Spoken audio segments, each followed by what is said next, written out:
बड़ी मुलाकात जो अलास्का में होने जा रही है, अलास्का की तारीखी अहमियत अपनी जगह पर, लेकिन इस मुलाकात पे ना सिर्फ ये कि यूक्रेन और यूरोप की नज़रें हैं, बल्कि भारत भी मुस्तरब है कि इस मीटिंग का आउटकम क्या होता है। और सेठी साहब ने गुज़श्ता शोज़ में ये बताया था कि इंडिया के पर्सपेक्टिव से ये मुलाकात किस तरह से आम हो सकती है, अगर कामयाब होती है तब, और अगर नाकाम होती है तब भी। और जो अमेरिका की जानिब से इंडिया पर पाबंदियाँ या टैरिफ आयद किए गए हैं, वो भी रूस ही के ज़िम्मे में हैं। तो ये मामला आगे कैसे बढ़ते हैं? मीटिंग 5 on 5 इस फॉर्मेट पे है, दोनों तरफ से 5-5 कहा जा रहा है कि ऑफिशियल्स शरीक होंगे। सिर साहब, लेकिन हाईली एंटीसिपेटेड हाई स्टेक्स ये ट्रुथ सोशल पर अमेरिकन प्रेसिडेंट डोनाल्ड ट्रंप लिख चुके हैं, लेकिन एक तरफ है धमकियां, एक तरफ है उम्मीदें, एक तरफ है सबकी निगाहें। तो इस मीटिंग में किसको क्या मिलेगा और उसके बदले में क्या दिया जाएगा, या सिर्फ फील आउट मीटिंग होगी, लिसनिंग ओनली?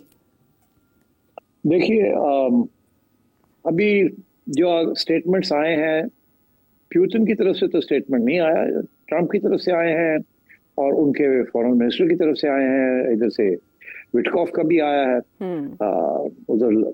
तो मैं समझता हूँ कि कुछ बातें तो तय हो गई हैं। वो जो विटकॉफ की मीटिंग्स थी पहले रशिया के अंदर, काफी लंबी चौड़ी थी, वो रूसियों ने भी एक्नॉलेज कर लिया, बात मान ली है कि जी वहाँ हमने बहुत सी चीजें तो तय हो गई हैं। उनको तो सिर्फ अब अंगूठा लगाने की बात है, कुछ चीजें रह गई हैं जो कि ये दोनों मिलकर वो बात करेंगे।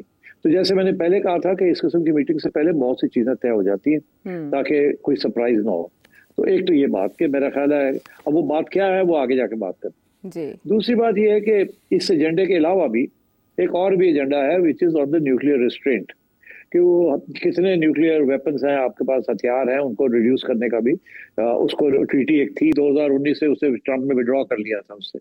वो अब उसकी जो वैसे जो वो ट्रीटी है वो 2026 तक चलती है।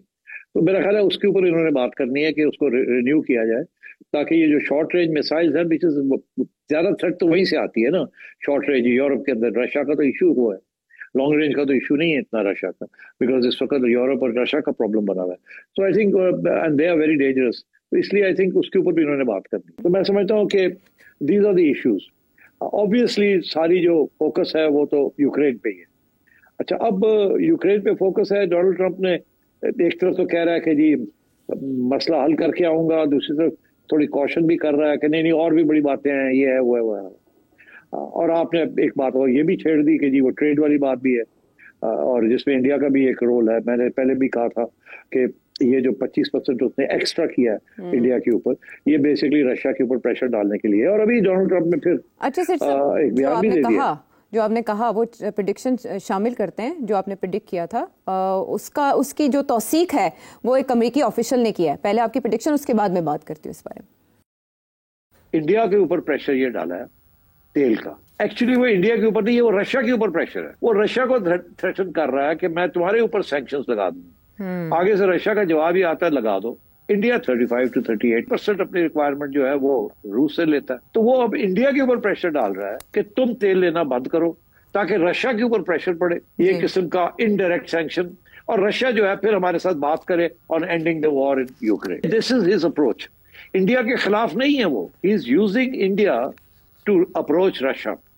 और रशिया को ये कह रहा है कि हम इंडिया को रोकेंगे from buying oil from you, और आप हमारी बात माने। और एग्जैक्टली यही कहा है अमेरिकी वज़ीर ख़ज़ाना स्कॉट बेसेंट ने कि अगर ये मुज़ाकरात नाकाम होते हैं तो जो इजाफी 25% आप पे लगा है वो टैरिफ भी बढ़ाया जा सकता है। तो इस तरह से तो आपकी बात की तौसीक हो गई। एग्जैक्टली वो प्रेशराइज करने के लिए रशिया को इस्तेमाल करें, इंडिया को। सो व्हाट नेक्स्ट सेठी साहब? What next? अच्छा, व्हाट नेक्स्ट ये है कि इंडिया वाले ज़ाहिर है बड़े परेशान है। तो मैंने उन्हें तसल्लियां दी थी मैंने ये कहा था आप फिक्र ना करें, ये एक्स्ट्रा 25 जो है ये नहीं लगेगा, ये सिर्फ धमकी है। और जैसे ही सेटल होता है यूक्रेन का मामला, जो मैं समझ रहा था हो जाएगा अब वो, और उसके बाद आपके ऊपर से ये प्रेशर हट जाएगा and you will be able to carry on. और आप इस वक्त जरा ख्याल रखें, आप डोनाल्ड ट्रंप को इतनी गालियां वालियां ना दे, कल को वापस लेना पड़ जाएगा आपको बहुत कुछ। मगर मेरा ख्याल है वहाँ इतनी सोच वोच नहीं है, बड़े परेशान थे, गुस्से में थे, उनका मीडिया पड़ गया, डोनाल्ड ट्रंप को गाली वाली देनी शुरू कर दी, और बड़े उनके सारे फॉरेन पॉलिसी से परेशान है कि हमारे साथ क्या हो गया। Actually this is game playing. ये सिक्योरिटी इश्यूज के अंदर पूरी थियरी ऑफ गेम थियरी जिसे कहते हैं, this is both Trump and Putin are masters of this. बहरहाल मैंने पहले भी कहा था कि रशिया के लॉन्ग टर्म इंटरेस्ट हैं यूक्रेन में, और यूरोप के लॉन्ग टर्म इंटरेस्ट हैं यूक्रेन में और ट्रंप के शॉर्ट टर्म इंटरेस्ट हैं यूक्रेन जी।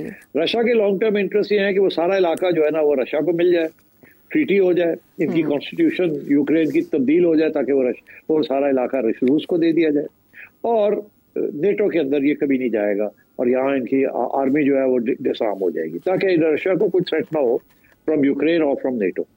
ये उनके लॉन्ग टर्म इंटरेस्ट है ट्रंप और यही इंटरेस्ट इसके काउंटर इंटरेस्ट जो है वो यूरोप के लॉन्ग टर्म कि नेटो को स्ट्रॉन्ग किया जाए, यूक्रेन को नेटो में लाया जाए और एक इतना सी रत्ती भर भी हमने कंसीड नहीं करना और बिल्कुल क्योंकि हमें बड़ा डर है कि रूस जो है बड़ा एक्सपेंशनिस्ट है, तारीख में बड़ा एक्सपेंशनिस्ट था, हमें एग्जिस्टेंशियल थ्रेट है फ्रॉम रशिया, इसलिए हम नहीं समझे कि रशिया के साथ कोई इस किस्म की कोई डील होनी चाहिए। दोनों के लॉन्ग टर्म है, बिल्कुल ऑपोजिट। मगर डोनाल्ड ट्रंप का जो एम है वो शॉर्ट टर्म है। डोनाल्ड ट्रंप ने अपनी जो मेगा के जो ऑब्जेक्टिव थे, जो गोल थे उनके, उनमें से ये भी था कि मैंने सारे जो जंगे हैं ये फॉरएवर वॉर्स को खत्म करना है और नोबेल प्राइज लेना है। अब वो फलस्तीन वाला तो मामला अभी हैप्पी हो गया, वो आगे बढ़ नहीं रहा है, वहां तो धमकियां दे रहा है नेतन्याहू और उनके राइट विंग पार्टीज कि अब हम गाजा को भी नेक्स्ट कर लेंगे, ये कर लेंगे, वो कर लेंगे वगैरह वगैरह। वहां तो अभी फोकस इधर शिफ्ट हो गया।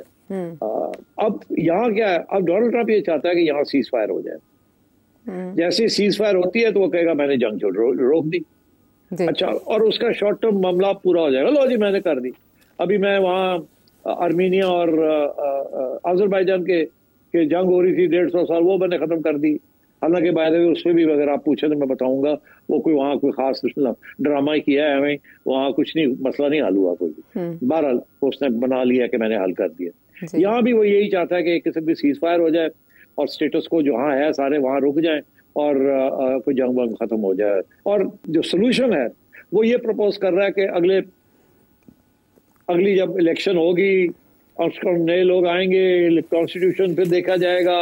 अभी हम MOU किस्म की चीज कर लेते हैं कि हाँ हम ये देखेंगे वो देखेंगे, जो भी रूस कह रहा है उसकी तरफ।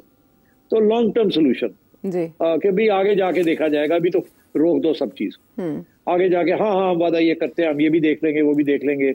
और किसी किस्म का स्टेटस दे दिया जाए, ये 4 रीजन्स जो हैं जिसको रशिया जिनको जो मांग रहा है, इनको कोई स्टेटस दे दिया जाए कि यहाँ रूस जो है उसका कंट्रोल होगा, यहाँ इकोनॉमिक एक्टिविटी जो है वो रूस कंट्रोल करेगा और रूस की फौज जो है यहाँ होगी। और यहाँ सारी जो इसका जो सॉवरेंटी की बात नहीं, वो सॉवरेंटी तो कॉन्स्टिट्यूशन में उनकी लिखी हुई, उसके ऊपर से वो हट जाएंगे, मगर एक डिफेक्टो किस्म की कंट्रोल आ जाएगा रूस के पास और जंग खत्म हो जाएगी और इनकी आर्मीज विड्रॉ कर जाएंगी और ये भी इन एरियाज में चले जाएंगे। ये बिल्कुल उसी किस्म की बात है जो कि जनरल मुशर्रफ ने और वाजपेयी साहब ने और उसके बाद कांग्रेस ने जो कश्मीर के ऊपर जो सोल्यूशन ढूंढी थी कि अगले 50 साल के बाद हम प्लेबिसाइड करा लेंगे। अभी तो ये है कि दोनों कश्मीरों को इकट्ठा कर दिया जाए, दोनों को फुल ऑटोनॉमी दे दी जाए और आप भी अपनी फौजें हटा लें, हम भी हटा लेते हैं और कश्मीर को जब चलने दे, काम चलने दे और लड़ाई झगड़े खत्म करें। और ये जो मामला है यूनाइटेड नेशंस का और कश्मीर का क्या होगा, आपका होगा, हमारा होगा, प्लेबिसाइड होगी नहीं होगी, ऑटोनॉमी देनी है नहीं, वो ये बात की बातें 50 साल के बाद ये तय हो जाएगा। अभी फौरी तौर पे इनको इकट्ठा कर दिया जाए। और तो ये उसी किस्म की सोल्यूशन प्रपोज कर रहे हैं डोनाल्ड ट्रंप के। अभी आप सीज फायर कर लें और कंट्रोल दे दे रशिया को और इन दीज एरियाज, और रशिया जो है वो कमिट करेगा कि आगे नहीं बढ़ेगा, आप कमिट करेंगे कि आप लड़ाई झगड़े नहीं करेंगे, वहाँ जो रेयर अर्थ मिनरल्स वगैरह है वो सारा रशिया निकालेगा, रशिया एक्सपोर्ट करेगा वगैरह वगैरह। तो इस किस्म की वो बात कर रहा है। तो इसके ऊपर मेरा ख्याल है जो प्रॉब्लम बनी हुई है इस वक्त, रूस तो मान गया इस बात को कि चले ये तो हमें मिल जाएगा, फिर आगे देखा जाएगा क्या होता है। कुछ एश्योरेंसेस मांगेंगे, वो भी एश्योरेंसेस लेंगे कि रूस आगे नहीं आएगा, ये नहीं होगा। अब नेटो के ऊपर क्या होगा क्या नहीं होगा, मेरा ख्याल है उसके ऊपर भी रूस को एश्योरेंसेस मांगेगा।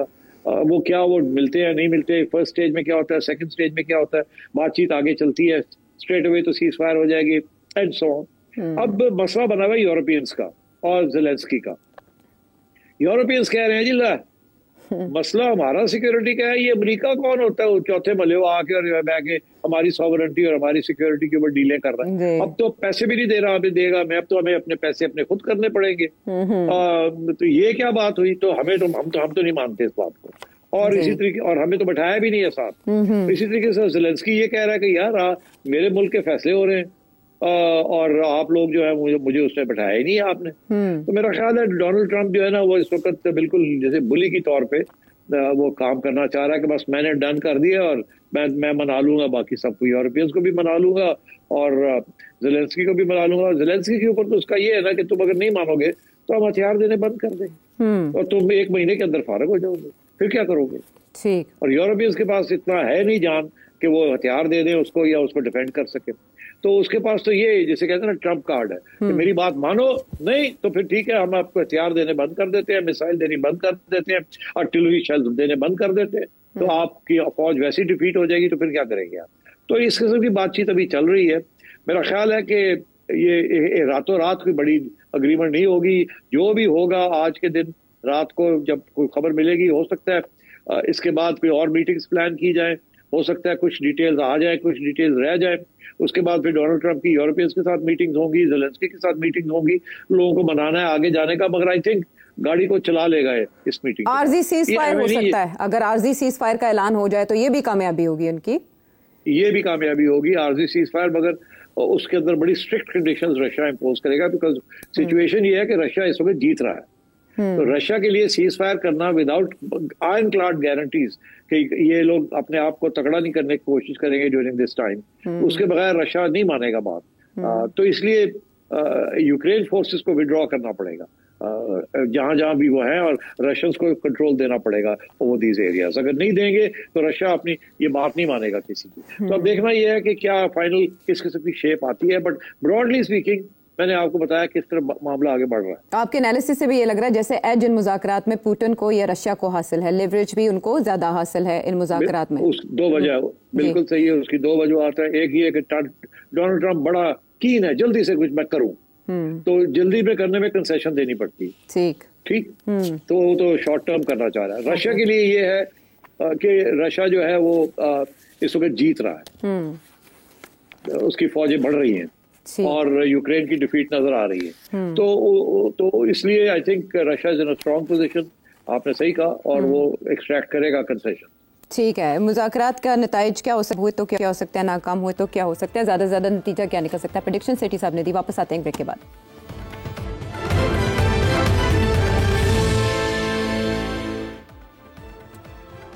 Welcome back to the show. बहुत से सवालात आए हैं और उनके जो मुख्तलिफ मामलात हैं, मौज़ूआत हैं, उनके हवाले से हैं, लेकिन कुछ सवालों की मैं अक्कासी करूंगी और ज़ाहिर है उसमें मैं अपना सवाल भी इंक्लूड करूंगी। 14 अगस्त जब हम पाकिस्तान का यौम आज़ादी मनाते हैं, उस दिन ऐवान सदर में बड़ी पुरवकार तकरीब हुई है जिसमें मुख्तलिफ एजाज़ात दिए गए। तो सभी बड़े कीनली उस तकरीब को देख रहे थे, क्योंकि इससे पहले 23 मार्च को एक तकरीब हुई, इसके बाद 14 अगस्त को एजाज़ात दिए गए कि मार्का हक में जिन्होंने अपना किरदार अदा किया किसी न किसी फ्रंट के ऊपर। तो सेठ साहब, हमने उसमें मुख्तलिफ शख्सियात को देखा, हमारे सहाफ़ी बरादरी से भी बड़े नाम थे जिनको मार्का हक में जिन्होंने किरदार अदा किया, पाकिस्तान का बयानिया लड़ा। तो उसको देख के, उस तकरीब को देख के मेरे जहन में ये सवाल आ रहा था कि आपने तो मुख्तलिफ फ्रंट्स पर, मुख्तलिफ महाजों पर पाकिस्तान का मुकदमा लड़ा है। अगर हम माजी बईद की बात करें तो जब पाकिस्तान में इंटरनेशनल क्रिकेट नहीं थी, आप इंटरनेशनल क्रिकेट को बड़ी मुश्किलों से सफारतकारी के साथ, कामयाब सफारतकारी के साथ पाकिस्तान वापस लेकर आए। आपने PSL का पाकिस्तान में इनेकाद पहली बार कराया, ये मल्टी मिलियन जो ब्रांड है, ये इसको आपने इंट्रोड्यूस कराया पाकिस्तान में, और उसी अरसे में हमने देखा कि पाकिस्तान क्रिकेट में छा गया। अब रैंकिंग ODI में और टेस्ट क्रिकेट में पाकिस्तान टॉप पोजीशन पे विराजमान था। फिर हमने चैंपियंस ट्रॉफी पाकिस्तान को जीतते हुए देखा। अच्छा, जब ये पहलगाम इंसिडेंट हुआ, अगर हम रीसेंट पास की बात करें, तो आप वो पहली शख्सियत थे जिन्होंने करण थापर के शो में जाके अंग्रेजी जुबान में जो पाकिस्तान का बयानिया था उसको एस्टैब्लिश किया, इन अ वे नॉकआउट कर दिया करण थापर को, जो जाहिर है भारतीय पर्सपेक्टिव से क्वेश्चन कर रहे थे आपने इतने कूल अंदाज में उनको जवाब दिया, और आप इस शो में पाकिस्तान के बयानी को एस्टैब्लिश करते रहे, यहां तक कि इंडियन सोशल मीडिया अकाउंट्स की तरफ से आप पे ताबड़तोड़ हमले किए गए, सख्त तनकीद का निशाना बनाया गया, रगेदा गया, तरह तरह के इल्जामात आप पे आयद किए गए, क्या क्या तमगे आपको इंडियन मीडिया ने दिए। अच्छा, आपका मार्का हक में जो फ्रंट से लीड करने का किरदार था, उसका एतराफ हमें अभी तक दिखाई नहीं दिया, क्या वजह है इसकी?